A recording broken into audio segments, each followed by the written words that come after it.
and welcome to this week's episode of Did Shakespeare. I'm Cassidy Cash. This is the video episode for That Shakespeare Life, and we come here every Saturday to share with you a tidbit of the life of William Shakespeare so that you can learn something new about the Bard. This week, we're exploring religion and churches in the life of William Shakespeare, and specifically asking the question, did Shakespeare go to church?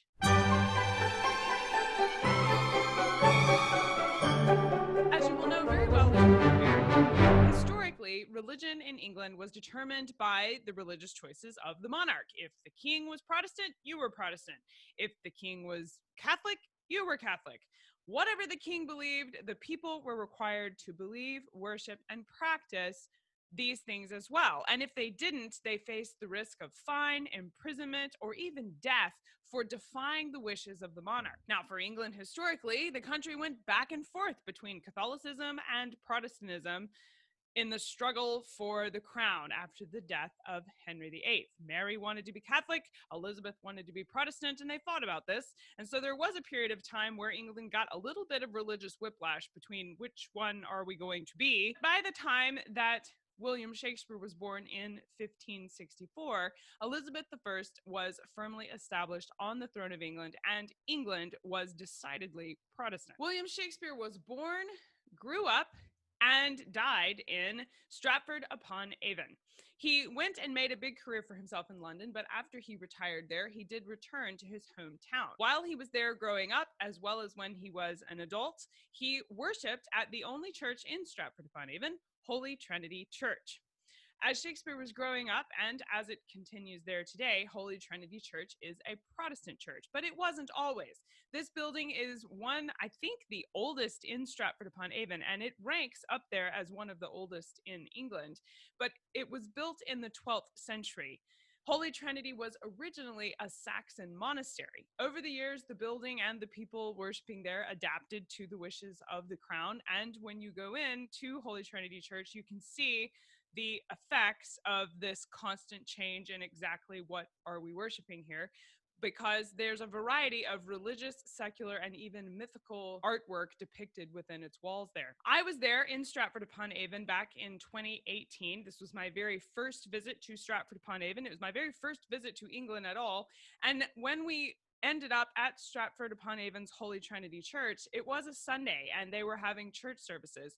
So there was this steady stream of visitors that were tourists visiting the church, and there was a sign that said basically you can't come in during church hours. So we had to let them worship, and then we could go in and see it. While I was there, I filmed a small clip to show you what the church was like. Now, in this clip, I'm speaking very low on purpose. You may actually have to adjust your volume because the volume difference between the YouTube video and the one on Holy Trinity Church is quite different, but that's because I was trying not to disturb the people around me.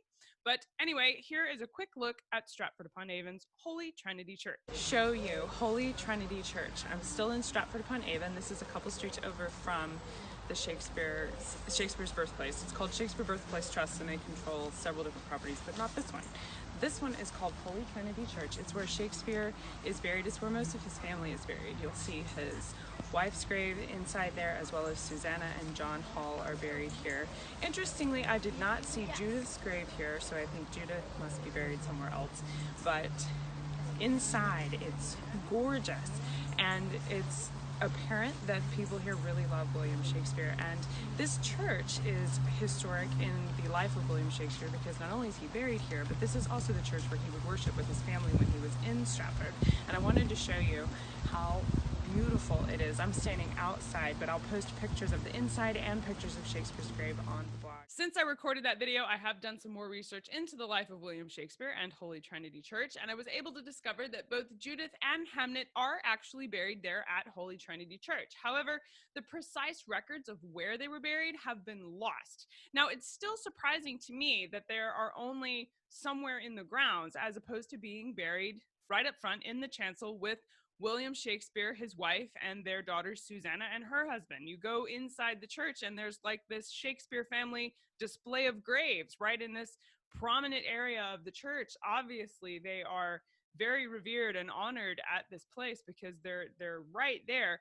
And it's just very striking that Judith and Hamnet are not only not there, but nobody seems to know where they are. So it wasn't very important to keep up with Judith and Hamnet's death and burial records. I don't understand that. That seems striking to me, but that is a whole nother story for another episode. Holy Trinity Church is the focus of our talk today, and inside the church, it's just beautiful. Right when you walk through the doors, you go in and there's this little gift shop right to the right, but if you keep going, the ceiling opens up and it's this high ceiling. It's very well lit. I didn't actually check if it was lights or if it was sunlight coming in. I think it was sunlight coming in, but it's just very well lit, and there's pews and this long aisle. Now, what's interesting to me, though, is you don't, in churches I've been into here where I live, you would go in and you would basically be looking at the backs of the pews. In Holy Trinity Church, it's not that way. When you walk in, you are perpendicular to the pews. And so, like, if you're the door and you're walking towards me, I would, all the pews are sitting like this. So when you go in, you have to turn to your left and you go down this long aisle. And then there's this gated section that leads to where William Shakespeare is buried. And then there's at least one room, and it might actually be two, off of what is essentially this gated hallway. And the first room has beautiful stained glass in there. I think it might actually be called the America Room or something like that, because what's in there is this elaborate stained glass window that was given by the United States to Shakespeare's church. And it has a plaque that says that, a gift of America to Shakespeare's church. And so it's very beautiful, and that's fun. And there's all kinds of iconography in there that I just can't even begin to outline everything for you. You absolutely must visit when you get the chance. I'm thinking back through all the different places, and I can't remember exactly how many rooms are back in there. But nevertheless, once you do get past this gate, you go back in there, and Shakespeare's buried there, and there's no fanfare or anything. You just walk up and you're there. He's buried there with his wife and their children. And the church is home to the baptismal records of William Shakespeare, but I think they actually have copies of the originals. It's my understanding the actual original baptismal records are in a museum, but there are copies there and that are viewable. It was pretty incredible to visit there and to walk around the grounds. The church is located right on the River Avon. And in fact, I wasn't even heading out to go to Holy Trinity Church when I ended up there. My traveling companion and I were walking along the river, and we ran into Holy Trinity Church, and we went, oh my goodness, there's the church. So we ended up spending the whole rest of the afternoon exploring the church and the grounds, which was very, very exciting and delightful to have found that way. Now, the history of the establishment is quite fascinating, and almost every piece of the church has a story to tell. Lindsay McDonald wrote a wonderful history piece on the church that's posted on the website for Holy Trinity Church. And they did this as part of their annual celebration for William Shakespeare's birthday, which hopefully for his coming birthday next April, everything will be back open again and you can go, and I invite you definitely to participate in that. It's a huge city-wide fanfare for Shakespeare's birthday. Delightful to participate in. But this year they couldn't because of COVID. Everything was shut down. They couldn't invite anybody out, and they couldn't have their normal fanfare that they do. So instead they had a digital celebration, and part of that was Lindsay McDonald's article on the history of the church itself. And she talks about things like the Old Town Gate, and she writes, I'm quoting her now, "The principal path from the Old Town Gate in the North Porth is lined with lime trees, 12 on the left representing the 12 tribes of Israel, and 12 on the right representing the 12 apostles. One of the trees is right on the right, and it's set back to represent the casting out of Judas. And there's this constant precipitation of fine twigs from the trees onto the paths and lawns."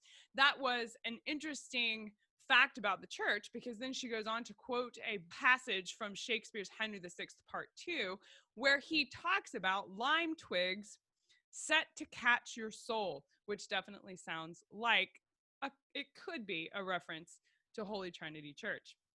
She goes on to talk about Shakespeare's cousin, Thomas Green, who lived with Anne Shakespeare at New Place for a while William was in London, and that he moved to St. Mary's House, which was right next to the church after William returned to Stratford Upon Avon.